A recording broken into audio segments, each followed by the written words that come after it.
ایک مرتبہ اللہ پاک کے نبی حضرت عزیر علیہ السلام بیت المقدس کے پاس سے گزرے۔ آپ علیہ السلام کے پاس ایک برتن میں کھجور اور ایک پیالے میں انگور کا شربت تھا، اور آپ علیہ السلام ایک درازگوش یعنی ڈونکی پر سوار تھے۔ آپ علیہ السلام بیت المقدس میں جگہ جگہ گئے، لیکن آپ کو کوئی آدمی نظر نہیں آیا، سب گھر خالی تھے۔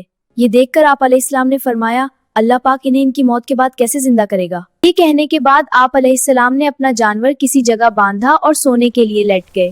یہ صبح کا وقت تھا، آپ سوئے تو آپ کی روح نکال لی گئی، اور آپ علیہ السلام 100 سال تک سوتے رہے۔ اس وقت میں آپ کا درازگوش یعنی ڈونکی تو مر گیا، مگر آپ علیہ السلام کا برکت والا جسم بالکل صحیح رہا، لیکن کوئی بھی آپ کو دیکھ نہ سکا۔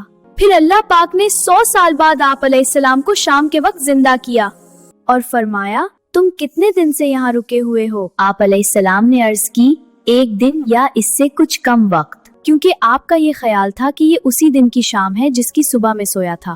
اللہ پاک نے فرمایا، آپ یہاں 100 سال سے ہیں، اپنے کھانے پینے کی چیزیں دیکھیں، وہ بالکل صحیح ہیں، اور اپنے درازگوش یعنی ڈونکی کو بھی دیکھیں کہ وہ کس حال میں ہے۔ جب آپ علیہ السلام نے کھجوریں اور انگور کا شربت دیکھا تو وہ بالکل صحیح تھے، لیکن درازگوش یعنی ڈونکی بالکل ختم ہو گیا تھا، صرف ہڈیاں نظر آ رہی تھی۔ اللہ پاک کے حکم سے دیکھتے ہی دیکھتے درازگوش یعنی ڈونکی زندہ ہو کر آواز نکلنے لگا۔ حضرت عزیر علیہ السلام نے جب یہ دیکھا تو فوراً کہا، سبحان اللہ، میں اچھی طرح جانتا ہوں کہ اللہ پاک جو چاہے وہ کام کر سکتا ہے۔ تو ناظرین، سچے وقی سے ہمیں یہ پیاری باتیں پتہ چلی کہ اللہ پاک جو چاہے وہ کام کر سکتا ہے۔ جس طرح اللہ پاک نے 100 سال بعد حضرت عزیر علیہ السلام کو زندہ فرمایا اور آپ کے درازگوش یعنی ڈونکی کو بھی زندہ کیا، اسی طرح قیامت کے دن بھی اللہ پاک سب لوگوں کو زندہ فرمائے گا اور ان سے اچھے برے کاموں کے بارے میں پوچھے گا۔ اور ناظرین، اس سے نبیوں کی شان بھی پتہ چلی کہ 100 سال تک سوتے رہے، مگر اللہ پاک کے حکم سے آپ کے جسم اور آپ کے کھانے کو بھی کچھ نہیں ہوا۔